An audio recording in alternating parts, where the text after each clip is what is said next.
Good morning everyone. मी अंकिता स्वागत करते आपल्या आजच्या नवीन व्हिडिओमध्ये. तर अशी आमची सकाळ झाली आहे, आमची गुड मॉर्निंग झाली आहे. आम्ही पाठीवर बसून चाललो आहे. पण आज काय माहिती काय होतं, सकाळपासूनच खूप मूड ऑफ होता माझा आणि थोडी तब्येत पण बरी नव्हती आणि खूपच बोर वाटत होतं सगळ्या गोष्टी करायला. पण मग कधी कधी होतं ना असं की आपण खूपच बॅड फील करतो, असं आनंद मिळत नाही कोणत्या गोष्टीत काम करण्यात वगैरे. आणि स्त्रियांचं हे कधी कधी नक्कीच होतं. स्त्रियांना रोजचे कामं करायचे म्हणून बोर वाटतं किंवा तेच तेच करायचं म्हणून त्यातून आनंद घेता येत नाही. मग असंच विचार केला की हेच जर आपलं काम आहे तर हेच आपल्याला दिवसभर करायचं आहे, तर मूड ऑफ करून काय उपयोग. तर नेमकं सुख कशात आहे किंवा काय केल्याने मला आनंद मिळतो आहे, हा पण विचार आपण करायला पाहिजे. जे काम मी करते त्यातच आनंद शोधायचा. मग सुख म्हणजे काय असतं, ज्याच्यात मानावं त्याच्यातच ते असतं. साधीशी कढीसुद्धा मनाजोगी जमणं, हातावर थापलेली भाकरी टम्म फुगणं, डब्यातला गुळाचा खडा हळूच जिभेवर ठेवणं. सुख म्हणजे नेमकं काय असतं. पाडगावकरांची ही कविता आपल्याला सुख म्हणजे नेमकं काय असतं, ती कशात असतं हे नेमकंपणाने सांगते. दैनंदिन जीवनात वावरत असताना आपण बरीचशी काम फक्त करायची म्हणून, कर्तव्य म्हणून करत असतो. पण यात किती सुख आहे, आनंद आहे, यातून आपण खुश होऊ शकतो हे आपल्याला लक्षात येत नाही. आपल्याला सुखाच्या, आनंदाच्या व्याख्या म्हणजे आपल्याला हवं ते सर्वच असलं पाहिजे, म्हणजेच आपण खुश होऊ शकतो. मोठा बंगला, गाडी, खूप पैसा, यातून आनंद मिळतो, खुशी मिळते असे अनेकांना वाटतं. यातून आहे त्या गोष्टीतला आनंद लोक गमावून बसतात. पण असं नाही, कारण अगदी गरीबातला गरीब माणूस पण खुश असू शकतो आणि गडगंज श्रीमंत माणूस पण नाखुश असू शकतो. कारण दृष्टी तशी असते. म्हणूनच नेमकं सुख कशात आहे, आपण कोणकोणत्या गोष्टीतून खुश होऊ शकतो हे पाहिलं पाहिजे. कारण दरवेळी पैसा, श्रीमंती खुशी देत नाही. अशा अनेक गोष्टी आहेत ज्या आनंद देऊ शकतात, त्यातून आपण स्वतःला खुश ठेवू शकतो. त्या कोणत्या आणि त्यातून आपण स्वतःला खुश ठेवू शकतो ते पाहू. पहिलं म्हणजे जे आहे त्याच्याकडे पहा, त्याच्याबद्दल कृतज्ञ राहा.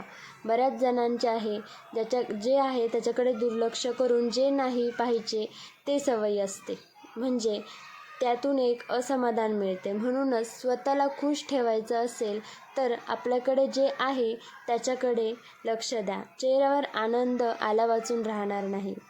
छोट्या छोट्या गोष्टीतून आनंद वेचायला शिका. आनंद मिळण्यासाठी खूप मोठी काहीतरी कामगिरी केली पाहिजे असं नाही, छोट्या छोट्या गोष्टीतून पण आनंद मिळू शकतो. त्यासाठी तुम्ही दिवसभर काय काय चांगले काम केले ते आठवा. एखाद्याला रस्ता क्रॉस करायला मदत केली असेल, एखाद्या लहान मुलाचे लाड केले असतील, तुम्ही लावलेल्या फुलझाडाला छान फूल आले असतील, या गोष्टींना जर तुम्ही महत्त्व दिलं तर छोट्या छोट्या वाटणाऱ्या गोष्टी मोठा आनंद देऊन जातील. आणि स्वतःला शाबासकी द्या. स्त्रियांना तर हे करायलाच पाहिजे. कौतुक करा, स्वतःचं कौतुक करा. आपण एखादं काम करायला घेतल्यावर किंवा पूर्ण न झाल्यावर सुद्धा आपण ते थोडंफार जरी केलं आहे तर ते स्वतःला शाबासकी द्या त्या बाबतीत. दरवेळी ते पूर्णच होईल असं नाही, किंवा दरवेळी कोणी येऊन आपल्याला शाबासकी देईल किंवा आपली स्तुती करेल या भरोशावर तुम्ही राहूच नका. याने माणसाचा आनंद कमी होतो. म्हणून आपल्याला स्वतःला शाबासकी देता आली पाहिजे. ते काम पूर्ण झालं की नाही यातून आपण 100% कामापैकी आज मी त्याचे 10% केलं, याबद्दल स्वतःला शाबासकी द्या, कौतुक करा. यातून तुम्हाला प्रेरणा मिळते. जवळच्या लोकांसोबत वेळ घालवा. आत्ताच्या टेक्नॉलॉजीच्या युगात आपल्याला लांब असलेल्या, कधीकधी प्रत्यक्षात ओळख नसलेल्या लोकांसोबत बोलायला वेळ असतो, पण आपल्या जवळच्या लोकांसोबत बोलायला वेळ नसतो. म्हणून आनंदी राहायचं असेल तर आपल्याला घरातील लोक, आपले मित्र मैत्रिणी यांच्यासोबत वेळ घालवायला पाहिजे. इतरांना मदत केली पाहिजे. सर्वात मेन म्हणजे दुसऱ्याला मदत करण्यात एक वेगळाच आनंद असतो. आपण इतरांच्या कामी आलो ही भावनाच वेगळी असते. म्हणून मदत छोटी असो वा मोठी असो ती करा. तुमच्या मदत करण्यातून त्याच्या चेहऱ्यावर येणारा हसू, ती कृतज्ञता तुम्हाला खुश करते. मस्त व्यायाम करा. व्यायामाने तुमचं शरीर मानसिक आणि शारीरिकरित्या दोन्ही पद्धतीने अगदी सुदृढ होते. व्यायाम केल्याने ताण कमी होतो. व अनेक हॉर्मोन्स जसे की एंडोर्फाइन, सेरोटोनाइन, डोपामाइन रिलीज होतात. याने आपण तजेलदार होतो. घराची स्वच्छताही करू शकता. आता हे तर प्रत्येक स्त्री करतेच. हाही एक प्रकारचा व्यायामच आहे जो प्रत्येक स्त्रीचा होतोच. आपण जेव्हा मन लावून साफसफाई करतो तेव्हा आपण त्या प्रसंगात जास्त असतो. आपण माइंडफुल असतो. ही स्वच्छता केल्यानंतर मन प्रसन्न होतं आणि आपल्याला मेंटल सॅटिस्फॅक्शनही मिळतं. आणि वय वाढलं असेल आपलं तरीही मनाला लहान मुलाप्रमाणे ठेवा. वय तर वाढणारच आहे, थांबू तर शकत नाही, पण मनाला जर तुम्ही लहान मुलासारखं ठेवलात तर तुम्हाला खुश राहण्यासाठी कशाची गरज भासणार नाही. लहान मुलं रुसली तरी तो रुसवा फार काळ टिकत नाही.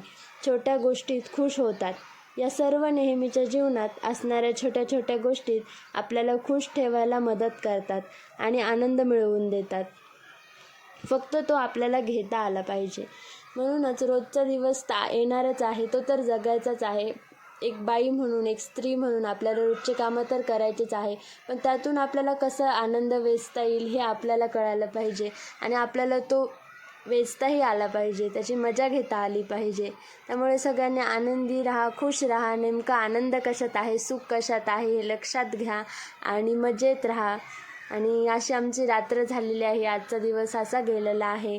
तर सर्वांना गुड नाईट आणि थँक्यू माझे व्हिडिओ पाहण्याबद्दल, मला सपोर्ट करण्याबद्दल. असंच प्रेम द्या, असंच सोबत राहा.